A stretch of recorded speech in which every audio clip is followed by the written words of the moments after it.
Un tiempo para fortalecerte y crecer en el conocimiento de Dios a través de su palabra. Esto es Reto 365, la Biblia en un año.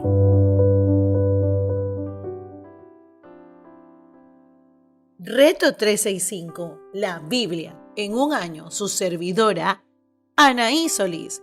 Día 306, Antiguo Testamento, libro de Ezequiel, capítulo 1.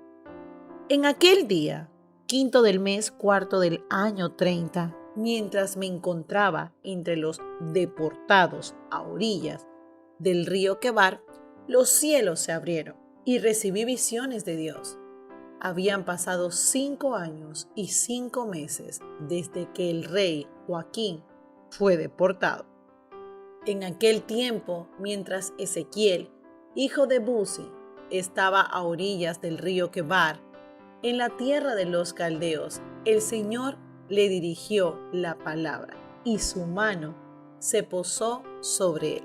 De pronto me fijé y vi que del norte venía un viento huracanado y una nube inmensa rodeada de un fuego fulgurante y de un gran resplandor. En medio del fuego se veía algo semejante a un metal refulgente.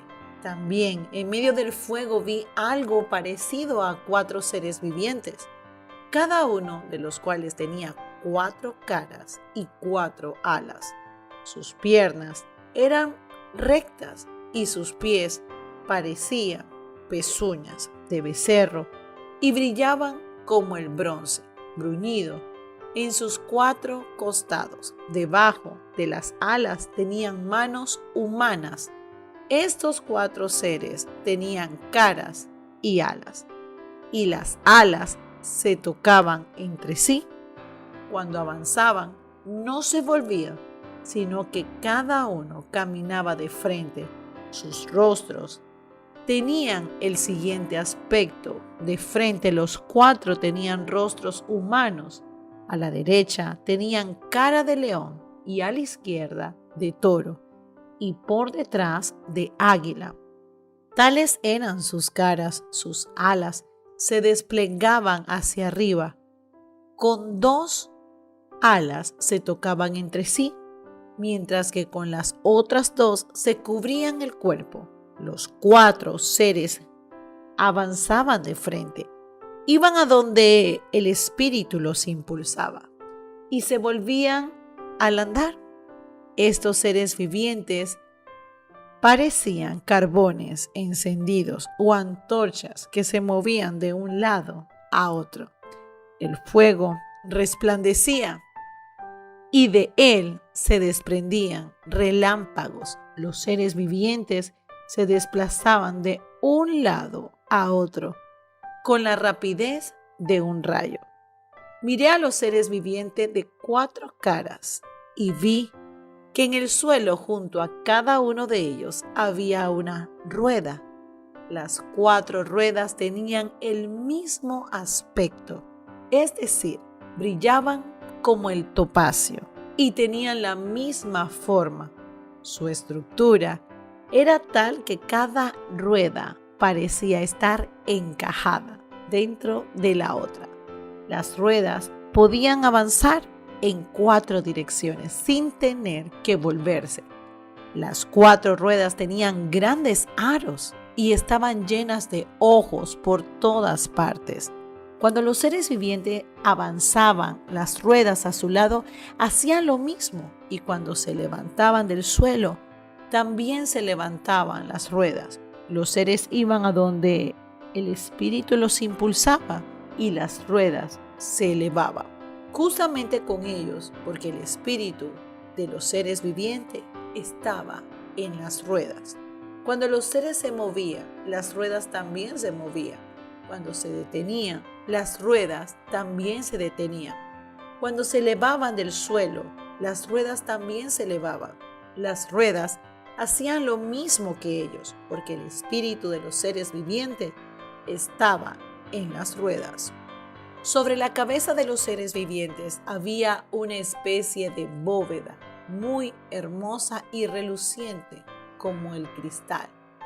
Debajo de la bóveda, las alas de estos seres se extendían, se tocaban entre sí, y cada uno de ellos tenían otras 2 alas con las que se cubrían el cuerpo. Cuando los seres avanzaban, yo podía oír el ruido de sus alas. Era como el estruendo de muchas aguas, como la voz del Todopoderoso, como el tumultuoso ruido de un campamento militar. Cuando se detenían, replegaban sus alas. Luego, mientras estaban parados con sus alas replegadas, se produjo un encuentro por encima de la bóveda que estaba sobre sus cabezas. Por encima de esa bóveda había algo semejante a un trono de zafiro, y sobre lo que parecía un trono había una figura de aspecto humano. De lo que parecía ser una criatura, para arriba vi algo que brillaba como el metal bruñido, rodeado de fuego. De su cintura para abajo vi algo semejante al fuego y un resplandor a su alrededor. El resplandor era semejante al del arco iris cuando aparece en las nubes en un día de lluvia. Tal era al aspecto de la gloria del Señor. Ante esa visión caí rostro en tierra y oí que una voz me hablaba. Capítulo 2. Llamamiento de Ezequiel. Esa voz me dijo: Hijo de hombre, ponte de pie, que voy a hablarte. Mientras me hablaba, el Espíritu entró en mí, hizo que me pusiera de pie y pude oír al que me hablaba. Me dijo: Hijo de hombre, te voy a enviar a los israelitas. Es una nación rebelde que se ha sublevado contra mí. Ellos y sus antepasados se han rebelado contra mí hasta el día de hoy. Te estoy enviando a un pueblo obstinado y terco, al que deberás advertirles. Así dice el Señor Omnipotente. Tal vez te escuchen, tal vez no, pues son un pueblo rebelde, pero al menos sabrán que entre ellos hay un profeta. Tú, hijo de hombre, no tengas miedo de ellos, ni de su palabra. Por más que estén en medio de cardos y espinas y vivas rodeado de escorpiones, no temas, porque lo que digan, ni te sientas atemorizado, porque son un pueblo obstinado. Tal vez te escuchen, tal vez no, pues son un pueblo rebelde, pero tú les proclamarás mis palabras. Tu hijo de hombre, atiende bien a lo que te voy a decir y no seas rebelde como ellos. Abre tu boca y come lo que te voy a dar. Entonces miré y vi una mano con un rollo escrito se extendía hacia mí.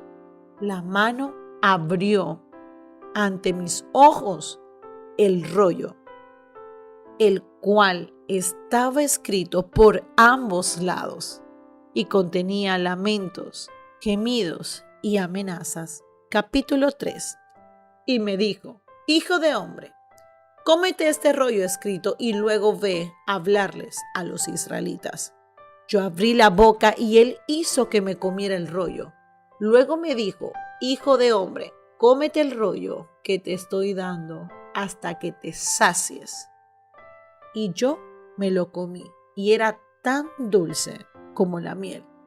Otra vez me dijo: Hijo de hombre, ve a la nación de Israel y proclámale mis palabras. No te envío a un pueblo de lenguaje complicado y difícil de entender, sino a la nación de Israel. No te mando a naciones numerosas de lenguaje complicado y difícil de entender. Aunque si te hubiera mandado a ellas, seguramente te escucharían. Pero el pueblo de Israel no va a escucharte porque no quiere obedecerme. Todo el pueblo de Israel es terco y obstinado. No obstante, yo te haré tan terco y obstinado como ellos. Te haré inquebrantable como el diamante, inconmovible como la roca. No le tengas miedo ni te asustes, por más que sea un pueblo rebelde. Luego me dijo: Hijo de hombre, escucha bien todo lo que voy a decirte y atesóralo en tu corazón. Ahora ve a donde están exiliados tus compatriotas. Tal vez te escuchen, tal vez no, pero tú adviérteles. Así dice el Señor omnipotente.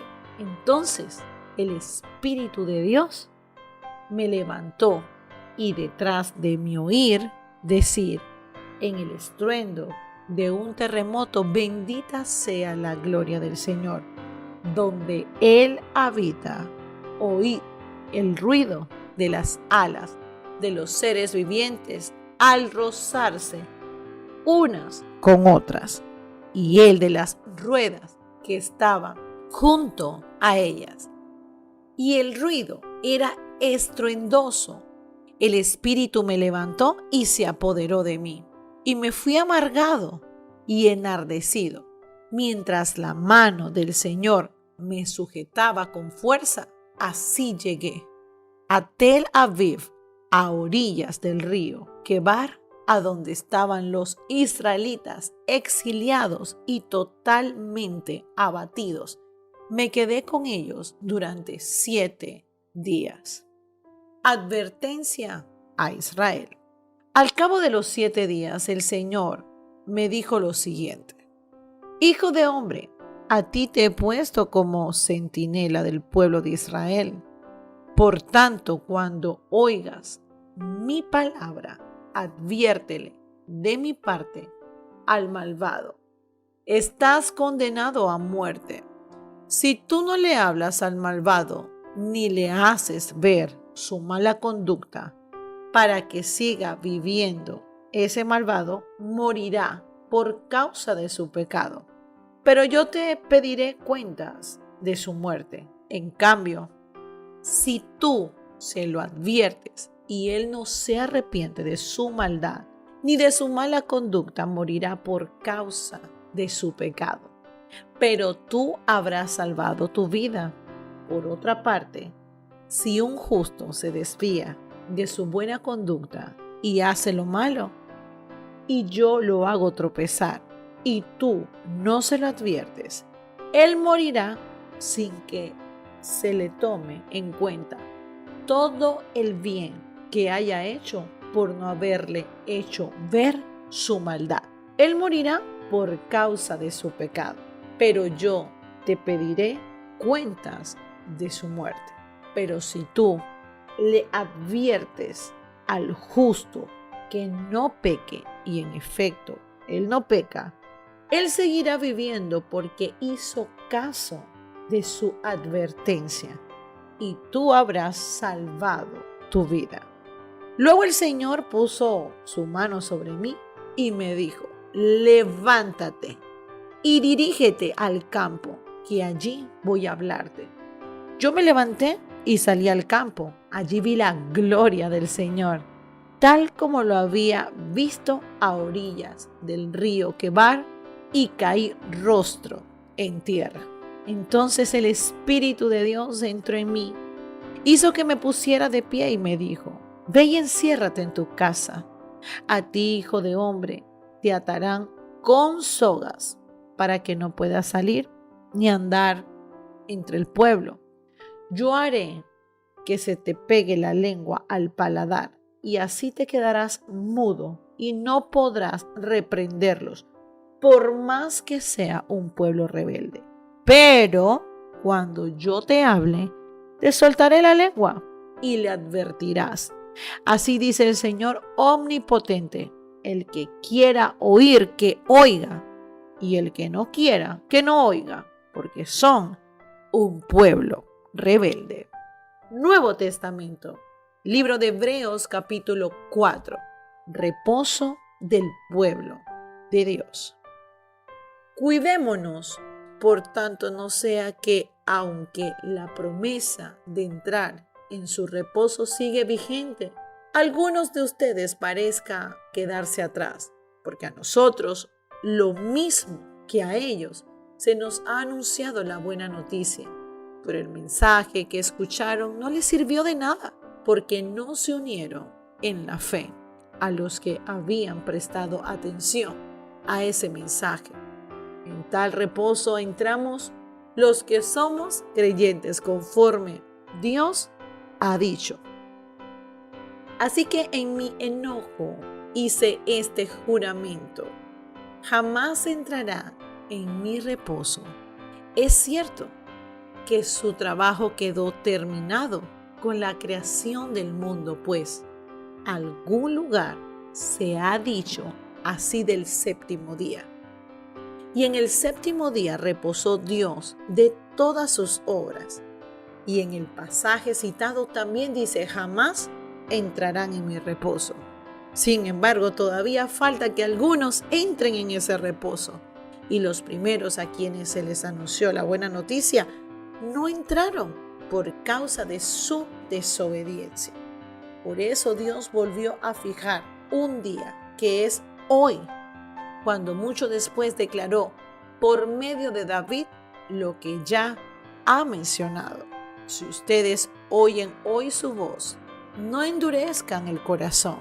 Si Josué le hubiera dado el reposo, Dios no habría hablado posteriormente de otro día. Por consiguiente, queda todavía un reposo especial para el pueblo de Dios, porque el que entra en el reposo de Dios descansa también de sus obras, así como Dios descansó de las suyas. Esforcémonos, pues, por entrar en ese reposo, para que nadie caiga al seguir aquel ejemplo de desobediencia. Ciertamente la palabra de Dios es viva y poderosa, y más cortante que cualquiera espada de dos filos, penetra hasta lo más profundo del alma y del espíritu, hasta la médula de los huesos, y juzga los pensamientos y las intenciones del corazón.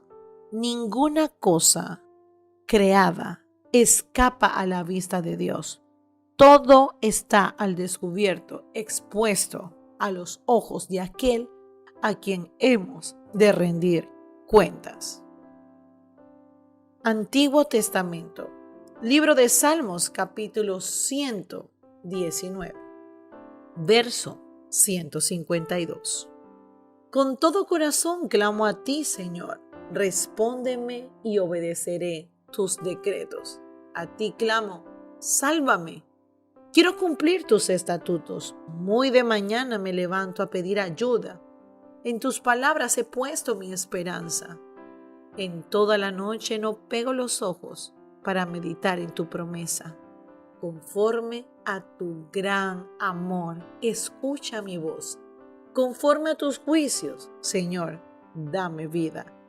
Ya se acercan mis crueles perseguidores, pero andan muy lejos de tu ley. Tú, Señor, también estás cerca, y todos tus mandamientos son verdad. Desde hace mucho conozco tus estatutos, los cuales estableciste para siempre. Meditación del día de hoy. Qué interesante podemos ver el libro de Hebreos. ¡Wow! Un verso que siempre usted lo puede escuchar, pero qué lindo poder estudiarlo hoy en el día 306, donde dice que la palabra de Dios es viva y ¿qué? Poderosa y más cortante que cualquier espada de dos filos. Penetra hasta lo más profundo del alma y del espíritu. Qué interesante es esto. ¿Sabes por qué? Porque también me habla que ninguna cosa se va a escapar de la vista de nuestro Señor. Todo está descubierto, todo está expuesto a los ojos de aquel a quien hemos de rendir cuenta. Posiblemente hoy tienes algo guardado en tu corazón. Alguien te hizo algo o te ofendiste solo por alguna razón y no lo hablaste. Pero ¿sabes? Muchas veces el Señor nos manda a guardar silencio. Pero en situaciones donde sabes que puede afectar tu corazón y que eso está creciendo ahí, hoy mi querido hermano o hermana, háblalo. Abre tu corazón. Renuncia a esa falta de perdón. Cuando lees su escritura, vas a poder encontrar todas las respuestas que tú y yo estamos necesitando. No hay nada como la Biblia. No solamente es inspirada por el Espíritu Santo, sino que también es apoyada por el Espíritu en su aplicación a las vidas de las personas. Siempre que la palabra de Dios sale de nuestra boca, es increíble. Cumple la obra para la que fue enviada. Y es así porque es viva y poderosa y más cortante que cualquier espada. Cuando ministramos a otros, la Biblia siempre, mi querido hermano, debe ser el centro de todo. No podemos dar consejos basados en nuestras propias experiencias. No, nuestra percepción pueden ser útiles, pero la palabra tiene el poder para transformar vidas en todo momento. Léela, escúchala y aplica cada consejo. Bendiciones.